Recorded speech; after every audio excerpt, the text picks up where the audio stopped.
Magandang araw po sa ating lahat. Kung kayo ay bago pa lamang sa ating channel, baka pwedeng makahingi ng isang subscribe para ganahan pa tayong gumawa ng makabuluhang mga videos. Maraming salamat po.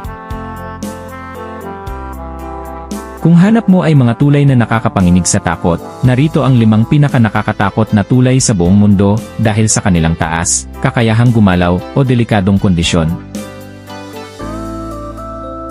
1. Hosseini Hanging Bridge, Pakistan. Hunza Valley, Pakistan.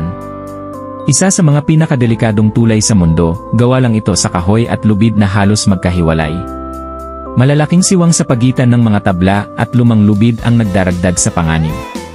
Umaalog ito kapag may malakas na hangin o maraming tao ang tumatawid.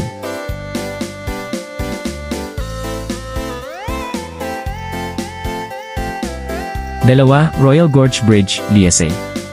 Colorado, Lehigh. Isa sa pinakamataas na tulay sa buong mundo, may taas itong 271 metro, 955 talampakan mula sa ilog. Minsan, kapag may malakas na hangin, nararamdaman mong gumagalaw ito.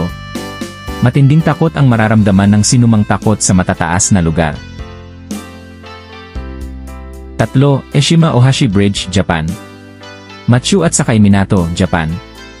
Mukhang roller coaster dahil sa sobrang tarik ng anggulo nito. Para kang malalaglag kapag dumadaan dito, lalo na kapag pababa. Isa ito sa mga pinaka-nakakatakot na tulay na dinadaanan ng mga sasakyan.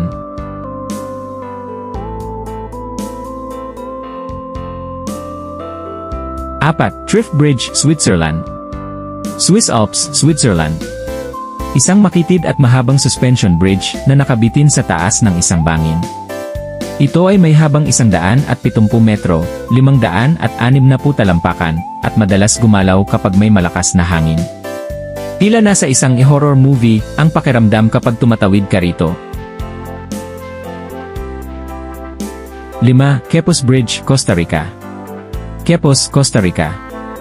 Kilala rin bilang Bridge of Death dahil sa luma at kalawangin nitong istruktura, ginagamit pa rin ito ng mga sasakyan kahit na may sirang bahagi at lumang kahoy ang sahig.